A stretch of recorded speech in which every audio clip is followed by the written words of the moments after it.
Hello সবাইকে, একটু ঝটপট করে রেডি হব আর তোমাদের সাথে একটু গল্প করব, বলা যায় গাল গল্প বা গাল গপ্প। তো শাড়িও পরে নিয়েছি, জুয়েলারিও পরে নিয়েছি, জাস্ট একটু মুখটাকে সাজিয়ে নেব। তো চলো, প্রথমেই আমি ইউজ করব ডট অ্যান্ড কেয়ার সানস্ক্রিনটা। যেহেতু এখনও দুপুর বিকেলে বাইরে যাওয়ার ব্যাপার আছে, রোদ থাকতে পারে, তাই কোনো রিস্ক না নিয়ে আমি লাগিয়ে নেব একটু সানস্ক্রিন। সানস্ক্রিনের পরে হালকা একটু ফাউন্ডেশন ইউজ করবো, জাস্ট একটু বিন্দু পরিমাণে, সিম্পল 5 থেকে 7 মিনিটের রেডি হওয়া যাকে বলে, মিনিটের মধ্যে।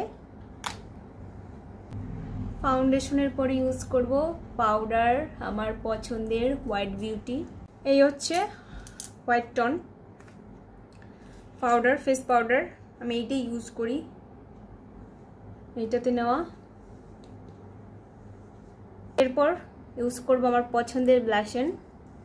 ব্লাশন ইউজ করতে মনে হয় সবারই ভালো লাগে, কম বেশি। আর এই একটা ব্লাশন দিয়ে আমি অনেকগুলো কাজ সারি। আর এখন রেডি হওয়ার মূলত যে কারণটা, সেটা হচ্ছে আমার একটা শাড়ি শ্যুট করতে হবে, তারপরে গণেশ পুজোয় বেরোবো। সব কিছু মিলিয়ে রেডি হয়ে শাড়ি শ্যুট করে তারপরে গণেশ পুজোর ঠাকুর দেখতে যাব প্যান্ডেলে, সব মিলিয়ে একটাই সাজ। তো চলো, আইব্রোসটা সেট করে নেব। খুব ঝটপট সাজ, রেডিও হতে হবে, বাট সময়ও বেশি নেই।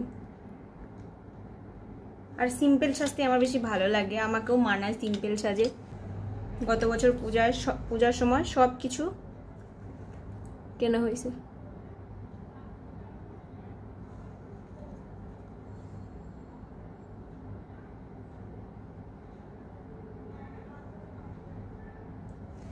এবার আইলাইনার, এবার ঝটপট করে আইলাইনারটা পরে নেব। এইটা হচ্ছে সব থেকে বড় রিস্কি কাজ, তারপর আমি ঝটপট করে পরে নেব যেমনই হোক।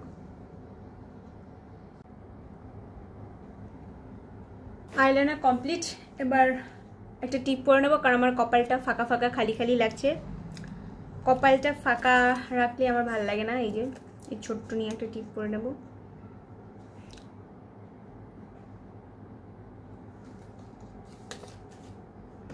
এবার একটু লিপস্টিক দিয়ে বলি।